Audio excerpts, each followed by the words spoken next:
네, 반갑습니다. 이제 두 번째 시간, 청동기랑 그리고 고조선, 쭉 한번 이어가 보도록 하겠습니다. 우리 석회 시대는 끝났고, 드디어 이제 금속을 사용한 청동기 시대를 한번 보려고 하는데, 기원전 한 2000년에서 1500년경, 그리고 지배 계급의 무기나 장식품으로 많이 사용된 것으로 볼 수 있습니다. 그러니까 청동기라고 하는 게, 구리와 주석, 이제 이런 걸 이제 섞어서 만드는 건데 사실 요거는 구하기가 쉽지가 않았어요. 그래서 생활 전반에 우리가 청동기가 사용이 됐다고 해서 청동기 시대가 됐다고 해서 완전히 석기를 다 버리고 모든 이제 생활용품이 청동기로 바뀐 건 아니고 청동기가 사용된 거는 이제 지배계급의 뭐 일부 무기나 장식품 정도로 사용된 거지 모든 생활 전반까지 다 청동기가 사용이 된 것은 아닙니다. 여전히 농기구나 이런 건 석기가 쓰인다라는 걸 생각해 두고 그리고 청동기 시대의 가장 큰 변화라고 한다면 계급이 발생한 겁니다. 그러니까 이거는 신석기 때부터 이제 농경이 시작되면서 청동기 시대로 쭉 이제 흘러오면서 농사에 대한 경험이 많이 쌓였겠죠. 그만큼 생산력도 많이 좋아지게 된 거고 그러면서 이제 잉여 생산물이란 게 생기는 거죠. 그러니까 먹고 남는 거잖아요. 그래서 잉여 생산물이 생기게 되니까 그걸 더 많이 가진 자, 적게 가진 자 이렇게 빈부의 격차가 생기게 되고 이걸 이제 더 많이 가지기 위해서 전쟁이나 이런 것들이 활발해지게 되는 거죠. 그래서 전국 전쟁이 생겨나다 보니까 지배하는 자랑 지배받는 자 그래서 이렇게 계급이라고 하는 게 생겨나게 된 거고 그걸 아주 잘 보여주는 게 이제 족장이라고 하는 게 출현한 걸 볼 수 있고 요 사람을 이제 상징하는 이제 유적이라 할까요? 그래서 유물이라 할까요? 그런 게 남아 있는 게 이제 고인돌이라고 볼 수 있겠죠. 청동 이렇게 뭔가 장식품이나 아니면 뭐 제기 그러니까 제사용품이나 뭐 이런 걸로 이제 사용된 걸로 볼 수 있고 그리고 청동기 시대 주거생활 한번 보면 마을이 형성된 것이 신석기 때는 강가나 이제 해안가 이렇게 낮은 지대 그리고 뭐 물이 풍부한 지대 이런 데에 많이 거주를 했는데 청동기 시대가 되면 마을이 야산이나 구릉지대로 올라가요. 높은 지대로.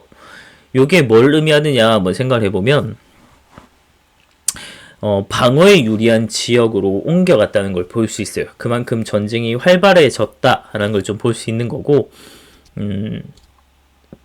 그리고 농경이 훨씬 더 이제 본격화되면서 뭐 조나 보리, 콩, 일부 이제 물이 되게 풍부하고 이런 데는 이제 이런 것들이 좀 재배되기 시작했다라고 볼 수 있고요. 청동기 여전히 농기구는 석기가 쓰인다고 했잖아요. 그래서 돌낫이나 아니면 대표적인 게 이제 반달 돌칼 그리고 맷돌 이런 것들도 이제 청동기 때부터 사용이 된 걸로 볼 수 있습니다. 그래서 청동기 시대의 대표적인 유물 하면 이제 반달 돌칼 그리고 비파형 동검 그리고 거친 무늬 거울 민무늬 토기 이런 게 있고요. 대표적인 유적이 뭐 바위에 그림 그려 놓는다든지 뭐 무덤 이제 고인돌 돌롤 무덤 이런 것들이 있습니다.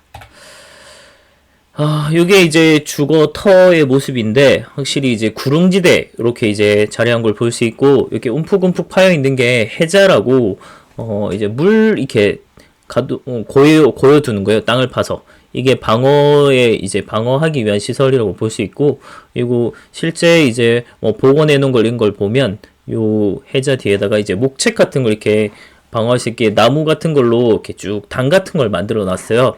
그만큼 방어를 하기 위한 시설들이 갖춰진 걸 보면 그만큼 전쟁이 많았구나라는 걸 좀 알 수 있다는 거죠. 이게 이제 반달 돌칼입니다. 그래서 요 구멍 뽕뽕 있잖아요. 여기다가 이제 실 끼워 가지고 손에 이렇게 껴서 이렇게 수확할 때 이렇게 쓰는 걸로. 네, 토기. 그리고 뭐 방구대 안각하죠. 어디 학교 근처에 아주 근처는 아니지만 그래도 근처에서 볼 수 있는 대표적인 바위 그림 안각화죠. 그리고 이게 고인돌. 고인돌은 뭐 다양한 형태가 있습니다. 우리 대표적으로 이제 생각하는 게 요 제일 왼편에 있는 탁자식 고인돌이라고도 하고 테이블 형태죠. 이걸 이제 북방식 고인돌이라고 하는데 요런 게 이제 일반적인 우리가 생각하는 형태고, 그리고 제일 오른편에 있는 게 이제, 바둑판식 고인돌이라고 해서, 요게 이제 남방식 고인돌이라고도 해요. 그러니까 주로 이제 북쪽 지방에서는 요런 이제, 탁자식이 많이 발견이 되는데, 남쪽 지방에는 이렇게 이제 바둑판식, 고인돌이라고, 요거는 사실, 길 지나다가 요런 걸 보면, 고인돌이라고 느끼지 못할 수도 있을 것 같아요. 근데 그 중간에 있는 게 요런 좀 과도기적인, 뭔가, 아주 다리 짧은 요런, 동물 같은 요런 느낌이 드는데, 요 이제 고인돌, 이 괸돌이라고 하죠. 괸돌. 요 위에 있는 요 돌 같은 경우가 뭐 많게는 수십 톤이 넘는 이런 이제 돌도 있었다고 하니까 이런 거 이제 옮겼다라는 걸 생각을 해보면 누군가의 무덤을 만들기 위해서 정말 많은 사람들이 동원이 된 거잖아요. 그래서 요거는 뭔가 이제 족장의 무덤이나 뭐 그런 권력을 상징할 거다라고 우리는 판단하고 있는 거죠. 요게 이제 비파형 동검. 비파는 이제 악기죠. 그래서 그런 우리 뭐 바이올린 같은 형태잖아요. 그래서 요게 우리가 일반적으로 생각하는 검의 형태랑은 좀 다르죠. 자, 그리고 이제 철기. 철기는 기원전 5세기경쯤에 보급된 걸로 보고, 기원전 1세기경쯤부터 이제 일반화되었다라고 봅니다. 그래서 이게 일반화되는 시점이 우리가 나중에 고조선 얘기할 때 한번 보겠지만, 위만이라고 하는 철기를 가진 집단이 들어오게 되면서부터 이제 그 시기쯤에 이제 철기가 좀 일반화되는 걸 볼 수 있어요.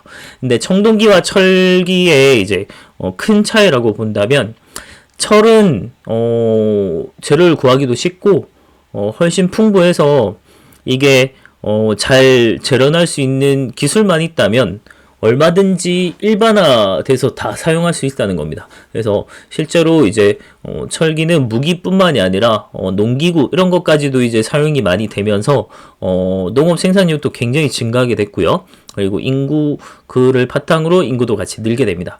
그러니까 요 농업 생산량 증가가 왜 철기랑 이어지냐면 깊이가리가 가능해졌다라고 얘기를 해요. 그러니까 깊이가리가 땅을 이제 깊이 한번 갈아엎어준다 이런 뜻인데 사실 석기나 뭐 청동기 같은 경우는 좀 그게 불가능해요. 그러니까 땅을 여러분들이 파볼 일이 별로 없었겠지만 땅을 정말 깊이 파 들어가는 게 쉽지가 않거든요. 그러니까 지금 뭐 좋은 삽이나 이런 게 있더라도 파기가 쉽지 않은데 석기나 이런 거로는 좀 어렵죠. 그러니까 굉장히 예리해야 되고 굉장히 단단해야 돼요. 땅이 정말 단단하거든요. 그걸 파고 들어가려면. 근데 이 깊이가리가 왜 중요하냐면 당시에 농사 지을 때 비료가 없는 시대거든요. 그리고 그런 비료를 뿌리고 뭔가 퇴비나 이런 것들 이제 하는 방법이나 이런 것도 모를 때예요.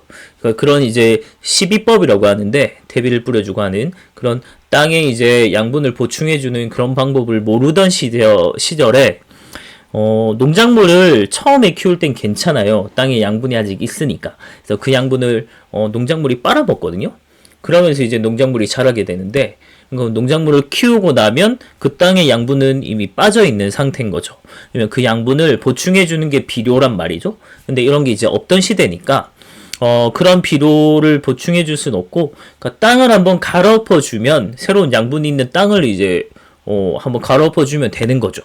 그래서 그게 이제 철제 농기구가 사용이 되면서 깊이가르기가 가능해지니까 그만큼 농업 생산량이 더 증가하게 된 거다라고 보면 되고요. 먹을 게 풍족해지니까 당연히 인구도 같이 늘게 됩니다. 근데 또 한편으로는 철제 무기가 이제 사용이 되면서 무기가 이제 일반 병사들도 다 이제 철제 무기를 막 가지게 되면서 정복 전쟁도 더 활발해졌고 전쟁의 규모나 이런 것도 더 커지게 됐겠죠. 인구도 늘고 하면서 그러면서 이제 사회 계층화나 이런 것들도 훨씬 더 뚜렷해지고 그런 사회 변화를 많은 변화를 가져오게 됩니다.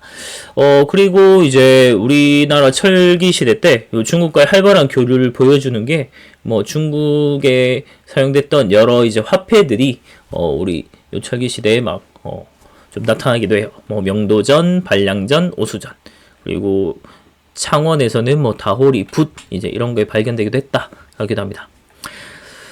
그리고 청동기 문화가 독자적으로 발전했다라는 걸 보여주는 증거가 좀 있는데, 비파형 동검에서 한국식 동검이라고 하는 세형 동검이라고 하는 걸로 좀 나타나게 되고, 그리고 거친 무늬 거울이 이제 잔무늬 거울로 좀 바뀌게 돼요.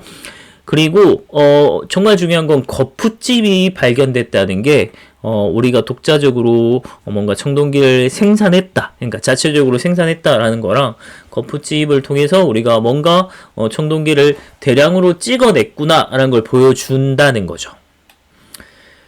자, 이게 철로 만든 동기구. 그리고 이제 위가 이제 비파형 동검이고 아래가 이제 세형 동검이죠. 우리가 일반적으로 생각하는 검의 형태랑 조금씩 더 가까워졌죠. 그리고 이게 이제 거친 무늬 거울에서 잔무늬 거울로 이렇게 좀 발달한 걸 볼 수 있는데, 이건 사실 무늬가 거칠든 이제 잔무늬이든 표면이 조금 매끄러워지든 이걸 정말 뷰티용으로 보기는 쉽진 않아요. 그러니까 대신에 요게 뭔가 빛을 반사시키는 용도로는 꽤 괜찮거든요. 그래서 이게 뭔가 제사를 지낼 때나, 그러니까 뭔가 빛을 비춰서 뭐 반사시켜서 뭔가 신적인 위험을 드러낸다든지, 뭐 태양 같은 뭐 그런 효과를 낸다든지 그런 이제 용도로 사용하지 않았을까 보고 있습니다. 그리고 요게 거푸집입니다. 이게 이제 청동 도끼 날을 이제 찍어내는 그런 거푸집인데, 거푸집은 쉽게 생각하면 틀이에요. 틀. 이게 여기 부어서 이게 찍어내는 틀, 붕어빵 틀 같은 거라고 생각을 하면 돼요. 요게 있다는 거는 계속 찍어낼 수 있다는 거고, 그만큼 대량 생산을 했다는 거죠. 그리고 우리가 직접 자체 생산했구나 라는 걸 보여준다는 겁니다. 요게 명도전입니다. 한국사의 흐름이 왜 이제 나오죠? 다시. 자, 그 다음에 고조선 한번 보겠습니다. 그럼 우리 청동기 시대에 나타났던 우리 최초의 국가라고 볼 수 있는 고조선. 이건 참 말이 많긴 한데, 우리가 고조선이 성립된 거는 기원전 한 2333년으로, 이 먼 얘기를 우린 아주 정확하게 요때라고 딱 찍고 있어요. 사실 맞는지는 정확히 알 수 없습니다. 하지만 우리는 요걸 보통 공식적으로도 사용하고 있죠. 2333년. 그래서 우리가 뭐 올해 단기가 어떻게 되냐 이런 얘기 할 때는, 우리 올해가 지금 2023년이잖아요. 그러면 기원전이니까 2333년을 더하면 돼요. 더하면 우리는 단군기원. 그러니까 우리의 단군기원은 뭐 단군부터 시작된 기원이 어떻게 되냐, 우리나라의 전체 역사가 어떻게 되냐 이렇게 따지면 되는 거거든요. 그래서 지금 올해 현재 연도에다가 2333년을 더하면 단기가 나오는 거죠. 그래서 만주 요령지방하고 한반도 서북부 지방의 여러 부족을 통합해서 이제 건국된 걸로 볼 수 있습니다. 요건 나중에 우리 단군 이야기에서 한번 찾아보도록 하겠습니다. 건국 이념은 홍익인간, 붉을 홍자 아니죠? 넓을 홍자입니다. 그리고 이롭게 하다 뭐 이런 거고요. 이익이 된다 할 때 익자. 그리고 그래서 이제 널리 인간을 이롭게 한다라는 뜻이에요. 그리고 단군 건국 이야기 속에 보면 선민사상이라고, 우리가 선택받은 민족이다 뭐 이런 얘기 찾아볼 수 있고요. 그리고 농경사회, 뭐 풍백, 우사, 운사 이런 것들 보면 우리가 농경사회였구나 라는 걸 볼 수 있고요. 그리고 뭐 호랑이 이제 뭐, 그리고 곰 이제 뭐 마늘 쑥 먹고 뭐 인간이 되네 마네 뭐 이런 얘기 나오는 것들은 이제 호랑이 부족, 토템 부족, 그리고 곰 토템 부족 뭐 이런 걸로 이제 토테미즘이 나타난 걸 볼 수 있고요. 그리고 단군 왕검이라고 하는 이 명칭은 재정 일치를 보여주는 명칭이다라는 걸 알 수 있습니다. 단군은 제사장이고요. 그리고 왕검은 이제 뭔가 정치적 지배자의 칭호거든요. 그래서 재정이 일치된 사회였구나라는 걸 보여준다는 겁니다. 그러니까 단군 왕검은 사람 이름이 아니에요. 그래서 요거는 하나의 이제 지배자의 명칭으로 보는 게 맞을 것 같습니다. 왜냐하면 역사의 요 신화적인 이야기를 보면 단군이 뭐 1500년을 살았네 이런 얘기가 있어요. 근데 그거는 사람이 실제로 그렇게 살 수는 없잖아요. 그래서 그거는 뭔가 이 지배자의 칭호가 계속 이렇게 1대 단군, 2대 단군이 이렇게 계속 이어져 갔구나라는 걸 보여준다는 거죠.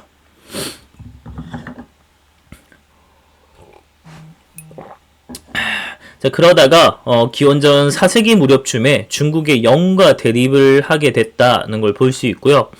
그래서 연의 침략을 받아서 고조선이 되게 위기를 맞았던 때도 있습니다. 그러니까 서쪽 영토를 상실하고 평양으로 중심지를 이동했다 이런 얘기를 볼 수 있는데 요게 이제 위만하고 좀 같이 연결시켜서 볼 수 있어요. 그러니까 연의 침략을 받아서 우리가 영토를 많이 잃었고 그만큼 이제 고조선의 많은 사람들이 포로로 끌려갔을 거고 그 중에 위만이라고 하는 집단이 같이 요때 끌려가지 않았나라고 보기도 합니다.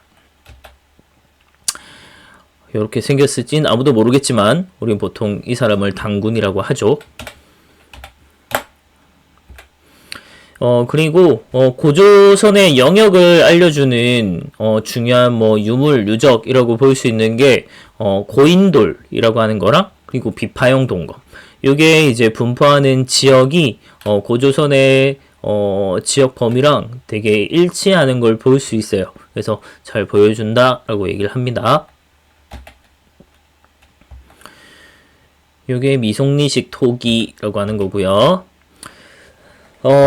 그리고 고조선은 크게 우리가 사실 고조선도 명칭은 조선이죠. 옛고자 이제 나중에 고려 뒤에 나오는 조선 때문에 옛고자를 붙여서 고조선이라고 표현을 하는데 어쨌든 이 조선이라고 하는 거는 크게는 우리가 그냥 고조선 이렇게 뭉뚱그려 보지만 시대를 조금 구분하는 건 단군이 다스리던 단군조선 시대랑 그리고 위만이라고 하는 집단이 등장하면서 요 위만이 결국 나라를 뺏고 왕이 되거든요. 그래서 요때 이유를 위만조선 이렇게 막 부르기도 합니다. 근데 나라 명칭이 바뀐 건 아니고 그냥 시대를 그냥 구분할 때 하기 위해서 그냥 단군조선, 위만조선 이렇게 나누는 거예요. 어쨌든 요 위만 집단이라고 하는 건 한 사람이 들어온 건 아니고 위만이 이제 한 무리 집단을 끌고 들어오거든요. 그러니까 진안 교체기, 그러니까 중국의 진안 교체기 이제 고조선으로 이제 이주했던 연나라에서 들어왔다라고 얘기를 하거든요. 근데 처음에는 이제 이 사람이 들어올 때 상투도 틀고 조선인 복장을 입고 뭐 이런 것들을 볼 수 있어요. 그래서 이 사람을 조선인으로 보지 않느냐 뭐 이런 얘기가 있는데 연나라 사람일까 조선인일까 굉장히 좀 의견이 많습니다. 어쨌든 이 사람이 처음에 이주를 했을 때 이 집단들이 서쪽 지역의 이제 변방을 방어하는 이제 그런 국경을 수비하는 임무를 맡았는데 나라를 방어해라고 했더니 오히려 왕을 치고 자기가 스스로 왕이 된 그런 사람이 위만이라고 하는 사람입니다. 어쨌든 이 위만이라고 하는 집단은 철기를 가진 집단이었기 때문에 청동기 문화를 가지고 있던 기존의 고조선의 집단들보다 훨씬 선진 문물을 갖고 있는 거죠. 정말 하이테크를 갖고 있는 거잖아요. 그래서 결국은 내쫓고 왕이 됐던 존재인데 그러다 보니까 철기를 가진 집단이니까 이때부터 철기 문화가 우리가 본격적으로 수용된 걸로 볼 수 있습니다. 그러면서 이제 나라나 이런 것들이 더 이제 성장을 했던 걸로 볼 수 있는데 그래서 중국이랑 그리고 한반도 남쪽에는 진이라고 하는 연맹 왕국이 있었다고 하거든요. 그래서 그 사이에서 이 위만 조선이 이제 중개 무역으로 굉장히 번성한 걸 볼 수 있어요. 자, 그러다가 결국은 이제 한나라에 이제 침략을 받게 됐는데 우리 한나라의 아주 중요한 인물 중에 하나가 한무제라고 하는 사람이 있거든요. 이제 그 사람이 정말 여러 영토를 많이 넓혔는데 한나라 입장에서는 당시 이제 최대의 적은 흉노였거든요. 그래서 흉노랑 전쟁을 하기 위해서 흉노랑 이 고조선이 연합하는 걸 막기 위해서 먼저 이제 고조선을 치게 됩니다. 그래서 대대적으로 이제 수륙 바다로도 수군 보내고 이제 육지로도 육군 보내고 하면서 수륙 병진 해가지고 대대적으로 침략을 했는데 꽤나 잘 버텨요. 왕검성에서 1년 동안 항전을 했는데 부하들이 다 배신 때립니다. 그러면서 지배층의 내분으로 결국 멸망한 것으로 볼 수 있어요. 그래서 기원전 한 108년쯤에 고조선은 역사 속에서 사라지게 됐는데 그 뒤에 뭐 한나라에서 4개의 군현을 설치했다 뭐 이런 얘기를 하거든요. 진번, 임둔, 뭐 현도, 낙랑 뭐 이런 얘기를 하는데 이게 실제로 존재했는지 아닌지는 뭐 정확하지 않아서 현재로서는 뭐 군현을 설치했지만 뭐 정확하진 않다. 이제 이렇게 이제 설명을 하고 있는 추세입니다. 고조선의 사회 모습을 보면 계급 사회였고요. 역시 청동기 시대니까 통치 조직을 꽤나 갖추고 있었습니다. 왕 아래 상이라고 한 장관직이 있었고요. 그리고 대부, 그리고 무장 세력으로 장군 이런 등의 관직이 있는 걸 보면 꽤나 체계적으로 갖춰져 있었다라는 거고, 그리고 고조선 하면 팔조법을 기억해둬야 되는데 현재는 3개의 조항만 전하고 있고요. 그 내용을 보면 뭐 개인의 생명을 중시한다든지 뭐 노동력을 중시한다든지 그리고 사유재산, 뭐 계급사회, 뭐 화폐 사용 이런 것들 다양하게 사회 모습을 좀 유추해 볼 수 있습니다. 요건 우리 수업 때도 했으니까 분석할 수 있으면 아주 좋을 것 같아요. 왜 반응하니 너? 그러면 여기까지만 일단 하고요. 다음에 철기시대 여러 국가들을 한번 보도록 하겠습니다. 네, 감사합니다.